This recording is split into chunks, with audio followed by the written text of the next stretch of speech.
Good afternoon, first year and transfer students. My name is Kent Akers. I'm the advisor for accounting and finance. I'm also the associate director for advising technology in Wildcat Central.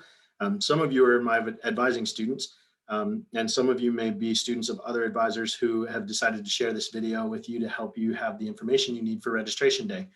I'm going to walk through some of our systems so that you can understand how to use our systems to plan your courses for spring and summer, and then how to use our registration system to make sure that you get into your classes for those terms. I'm going to share my screen so that you can see each step that I walk through. I'll explain each thing, and hopefully this will be a good resource for you to feel confident for registration day. So the first thing I'm going to do is open up this screen. And when you are on your MyACU home screen, what you're going to do is select banner at the very top, and that should bring you to this screen here. And you're going to click Student and Financial Aid, and then Registration, and then Student Registration Enhanced, which will bring you to our registration dashboard. For now, we're not going to worry about anything on the left. We're only going to pay attention to Browse Classes, which is the tool that you'll use to plan your classes for spring and summer and figure out your schedule and figure out how you're going to register for those. And then on your specific registration day that your advisor will tell you about, you'll click Register for Classes. So first, let's pay attention to our Browse Classes. Click that. We have to select a term. And so you can register for spring and summer on the same day. They open at the same time.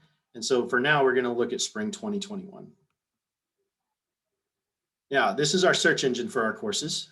You can do a whole lot of different things with it, but what I'm going to show you is how to look up two different classes, one that's specific to my accounting majors and one that is helpful for just about every major in this moment in time. So the first thing I want to do is start with accounting. On our advising agreements, a lot of times we will put the course code. And so that for accounting, let's say I want to sign my student up for financial accounting, which is accounting 210. I'm going to write ACCT, which stands for accounting, and then the course number, which is 210. And so you can search by that. You can type in ACCT, which brings up accounting, or if you can't remember that or you didn't see that, then you can just type in accounting and it pulls up the same thing. So you would click on accounting and then you would type in the course number, which is 210. And then you would search.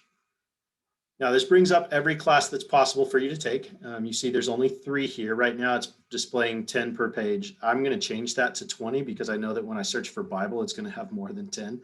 But what you'll notice is that some of these fields don't have all of the information in them. So you can keep it as it is and just scroll over the fields, and you'll notice there's a little pop-up window that shows you what's in them, right? Or you can treat it like an Excel spreadsheet and expand these borders and make sure that you can see all of the information. Now, in Accounting 210, you can see that there are 3 course sections. And so Dr. Perkins teaches 2, Monday, Wednesday, Friday, 9 a.m. and 10 a.m. Dr. Buck teaches 1, Monday, Wednesday, Friday at 2.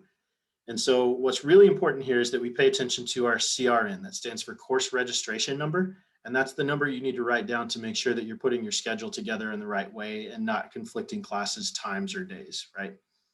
And so I would write down 20800 if I was planning on taking Accounting 210 with Dr. Perkins, Monday, Wednesday, Friday at 9. So I've got my class at 9 o'clock, Monday, Wednesday, Friday figured out. So I want to search again.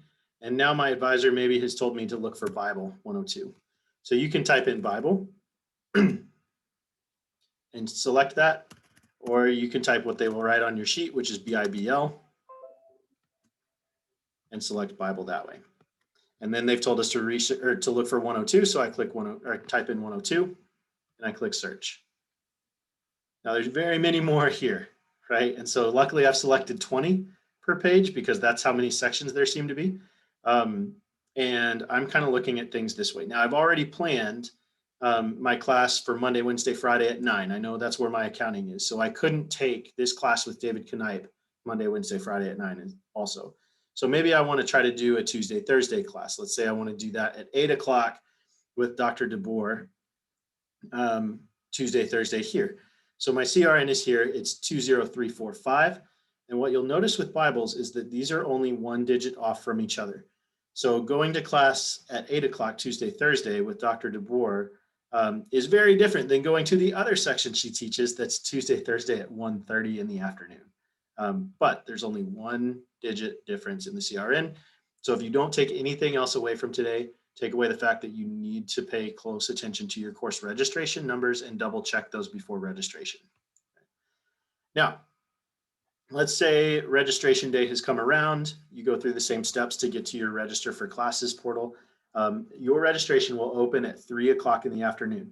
So depending on the date that your advisor has written on your sheet, your registration will open at 3 on that day. So let's say it's 3 o'clock. I'm getting ready to register for my classes. I'll click register for classes. And what it'll do is it'll ask me to sign into my account again, because apparently it doesn't like me very much. That should not be the case for you all. You should just be able to go straight into your portal. So we'll get through that weird part.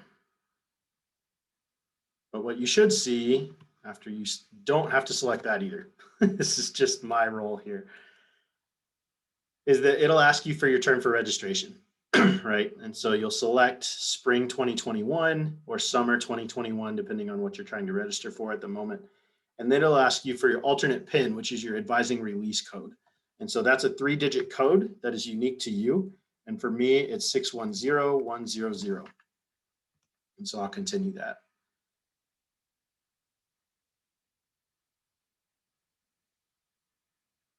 It's going to think for a little bit.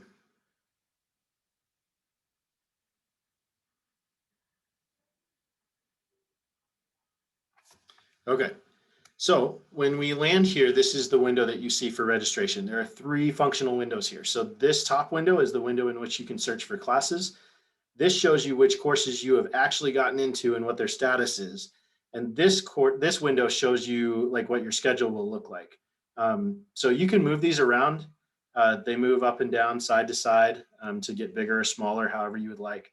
I generally prefer to open this up a little bigger so that I can see what I'm looking at. And then when I've added my courses, I make this bigger so I can see their status, right? So right now I'm going to add courses. There's 2 ways you can do that. You can do what I just did, which is go into the search area, click accounting, type in 210, just like you did in your course lookup, and click search, and it'll come up with the results. And so you can see the 3 classes that I had found before, but you'll notice there's a difference here. There's an add class button, right? And so I knew I wanted to take Dr. Perkins at 9 o'clock. And so I add that class. And what you'll see is that pops up into the course summary, and it tells me it's pending, right? So then what I need to do is click submit to actually register for that course. And you can add more courses than just the one, and that will be fine. You can click submit and do 1 at a time, or you can add multiple courses to your summary and then click submit to add them all at once. So for now, I'm going to drop that course because I want to show you what it takes to do any of that. So it's deleted, and I'm going to search again. Same thing as before. You can search Bible and then type in the course number that we've written down, which for most of you will be 102. And here we go. And so there's these here. You would pick which one, you would add it to your pending. And then if you didn't want that class, you could remove it, right, and submit. Now, one of the other things that I would say is this is very much quicker. There's a different way to do it. And you notice this tab up here that says enter CRNs. That's the route that I would prefer and suggest you use. So you open that up and you notice there's only 1 spot for a CRN, but there's a little tab here that says add CRNs. And so what I would do is I would generally add 3 to 4 more to make sure that you could type in all your CRNs the way you need to. And so I've gotten some CRNs prepared. I know these classes work out together. And so I would write those down. So I would type in 20807, 20802, and 20696. And so I would then click to add those to my summary. Now you see all of these have popped up. So you can see that I've attempted to get into English 112, section 8, Econ 260, section 1, and Accounting 210, section 3. Now what I would do is submit those. And those were all successfully registered for. You can see that the status changed to a green registered. I'm in those classes. Life is great. Now, a lot of you will get some kind of error message, not because like the system is bad, but because this is your first time registering and not everything always just goes swimmingly. But I will tell you that your advisors are around for anything you possibly need. Everything will be completely okay. So I'm going to show you what happens if you enter in something that conflicts. So let's do 20800 and 20802.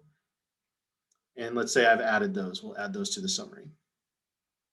Now, what happens is that you can get an error message that says 20802 section is duplicate of an existing registration. So that means that, oh, like I already tried to get into that class, so I can go back down here and say, okay, well, I want it anyway. I'm going to do web registered and submit that. But the problem is those two classes conflict.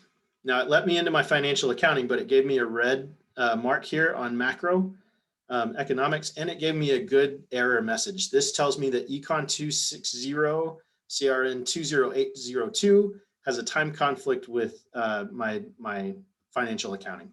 So I would say I'm going to remove that class. I'm going to submit that to get rid of it. But I still want my Econ 260, right? So I'm going to search for Econ 260. So economics and 260. And I'm going to search for that.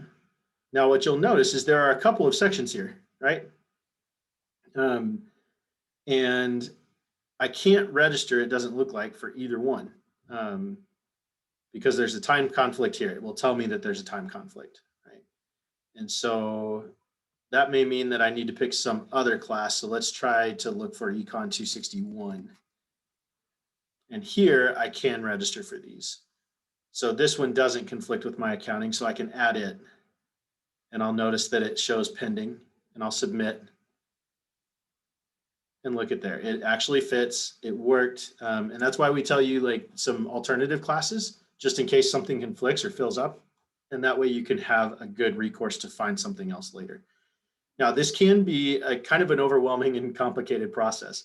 Also, what I want to note is that like on the left-hand side here, once you've registered, you can pull this up and you can see the courses you've registered for and what days and times those will be, right? And so it'll tell you what you're looking at. Okay. Now, if you notice, my Bible 342 is set to be online, and so it doesn't actually show up on my schedule over here on the left. I can also click schedule details. It'll show me everything I need to know about every one of my classes that I've registered for. Now, if you have any questions, we're training our advisors in this system as well. They are going to be more than capable of helping you. If you get an error message on registration day, reach out to your advisor. We've got that time blocked off. We prefer that you reach out to us by email first because we work through those pretty quickly. And if things have really gotten bad, you can give us a phone call. When you send us an email, make sure you include your banner ID and tell us the exact error message you got. I would suggest copying and pasting that error message into your email so that we know what you are looking at and we can help you find good solutions. If you have any other questions or you have any concerns, please talk to your advisor about those during your advising session. If you've already had your advising session, feel free to either reach out to me or your advisor to talk about registration. Thank you all so much.